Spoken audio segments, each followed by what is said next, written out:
जय जय श्री सीताराम। जय बालाजी महाराज। प्यारे भक्तों, आज हम आपको प्रभु श्री राम के परम भक्त श्री हनुमान जी महाराज के एक ऐसे चमत्कारी मंत्र के बारे में बताने जा रहे हैं जिसे अपने मोबाइल में चलाकर श्रवण करने मात्र से आपके सभी प्रकार के संकट, सभी प्रकार की परेशानियां हमेशा के लिए नष्ट हो जाएंगी।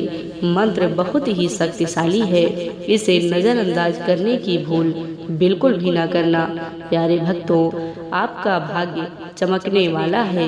भक्तों, यदि आप धन की समस्या से बहुत अधिक परेशान हैं, पैसा आपके पास नहीं आता, आपका कार्य बनते बनते बिगड़ जाता है, जो भी कार्य करने के लिए आप सोचते हैं वह आधा अधूरा ही रह जाता है, नौकरी, व्यापार, बिजनेस, व्यवसाय कुछ भी अच्छा नहीं चल रहा है, हर तरफ आपको निराशा की नजर आता है, प्यारे भक्तों, आप चिंता बिल्कुल भी ना करें। आज प्रभु श्री हनुमान जी महाराज के इस चमत्कारी मंत्र को श्रद्धा पूर्वक पूरा श्रवण करिए। आपकी हर प्रकार की समस्या का समाधान शीघ्र ही हो जाएगा।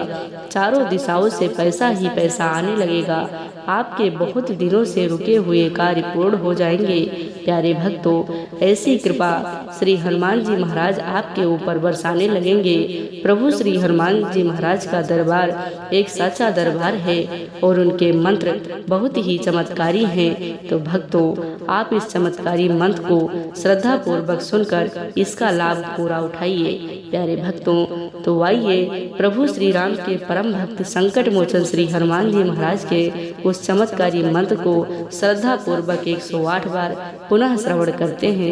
लेकिन उससे पहले यदि आप चैनल पर नए हैं तो चैनल को सब्सक्राइब करके, भक्ति के सब्सक्राइब करके, वीडियो को लाइक करके, कमेंट में जय श्री राम, जय बालाजी सरकार लिखकर अपनी हाजिरी अवश्य लगाएं। प्यारे भक्तों, मंत्र को जब भी सुने 108 बार पूरा सुने ताकि इसका पूरा लाभ आपको प्राप्त होगा।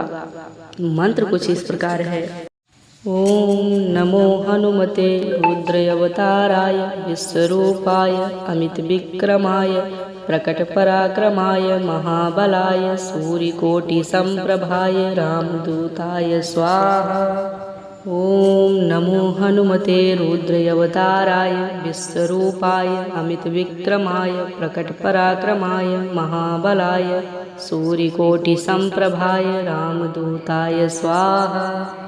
ओम नमो हनुमते रुद्रावताराय विश्वरूपाय अमित विक्रमाय प्रकट पराक्रमाय महाबलाय सूर्यकोटि संप्रभाय रामदूताय स्वाहा। ओम नमो हनुमते रुद्रावताराय विश्वरूपाय अमित विक्रमाय प्रकट पराक्रमाय महाबलाय सूर्यकोटि संप्रभाय रामदूताय स्वाहा। ओम नमो हनुमते रुद्रावताराय विश्वरूपाय अमित विक्रमाय प्रकट पराक्रमाय महाबलाय सूर्यकोटि संप्रभाय रामदूताय स्वाहा। ओम नमो हनुमते रुद्रावताराय विश्वरूपाय अमित विक्रमाय प्रकट पराक्रमाय महाबलाय सूर्यकोटि संप्रभाय रामदूताय स्वाहा। ओम नमो हनुमते रुद्रावताराय विश्वरूपाय अमित विक्रमाय प्रकट पराक्रमाय महाबलाय सूर्यकोटि संप्रभाय रामदूताय स्वाहा। ओम नमो हनुमते रुद्रावताराय विश्वरूपाय अमित विक्रमाय प्रकट पराक्रमाय महाबलाय सूर्यकोटि संप्रभाय रामदूताय स्वाहा।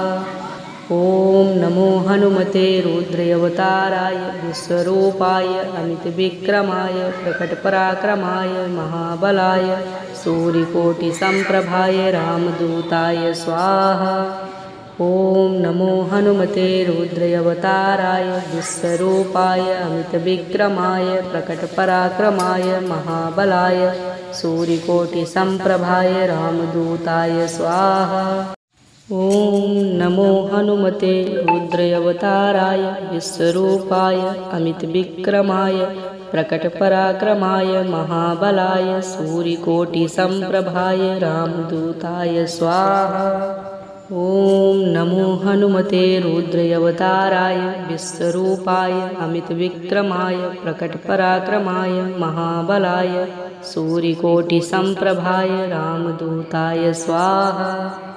ॐ नमो हनुमते रुद्रावताराय विश्वरूपाय अमितविक्रमाय प्रकटपराक्रमाय महाबलाय सूर्यकोटिसम्प्रभाय रामदूताय स्वाहा।